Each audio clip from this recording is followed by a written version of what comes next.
Before the iPhone, three kings ruled the world. Together, they controlled 90% of the mobile market.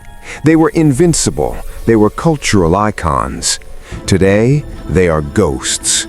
This is the story of the most brutal extinction event in tech history.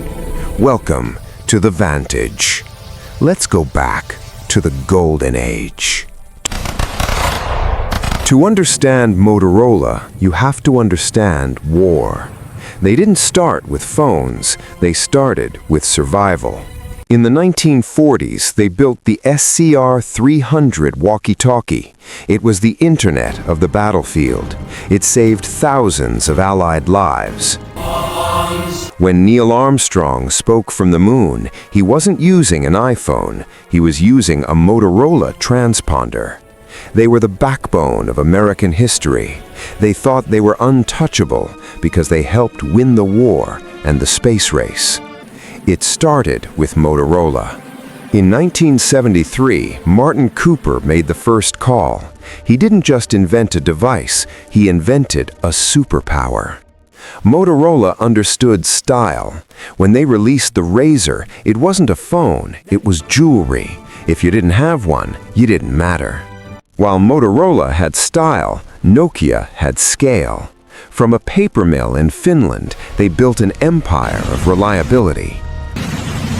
Nokia's story is even stranger. They didn't start with microchips, they started with toilet paper.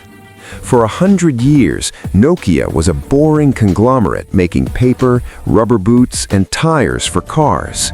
This is crucial. It proves Nokia knew how to pivot.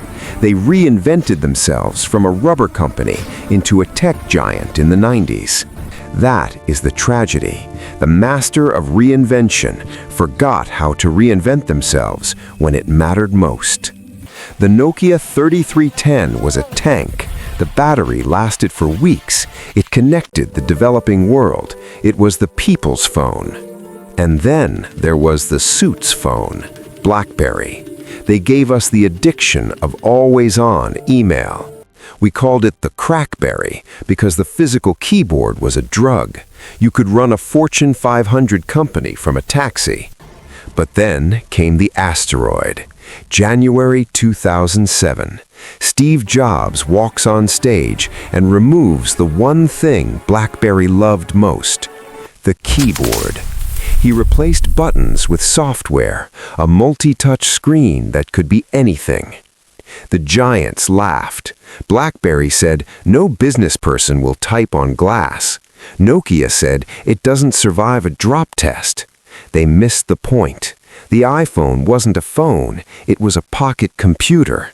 Motorola and Nokia were still building better radios. But BlackBerry's biggest mistake wasn't the keyboard, it was BBM, BlackBerry Messenger. Before WhatsApp, before iMessage, there was BBM. It was the world's first mobile social network. It was addictive. When the iPhone launched, beloved developers begged BlackBerry, "Let us put BBM on the iPhone. We can own global messaging." BlackBerry refused. They wanted it exclusive. They thought if they want BBM, they have to buy our phone. It was a fatal calculation. People didn't buy the phone for the app. They just downloaded WhatsApp instead. BlackBerry lost the platform war in a single decision. The collapse was instant. Android copied the iPhone model and flooded the market with cheap touchscreens. BlackBerry refused to adapt until it was too late. They clung to the keyboard while the world swiped left. Nokia sold to Microsoft. Motorola sold to Google, then Lenovo. The Titans were sold for scrap metal. They taught us how to connect, but they forgot the golden rule of tech.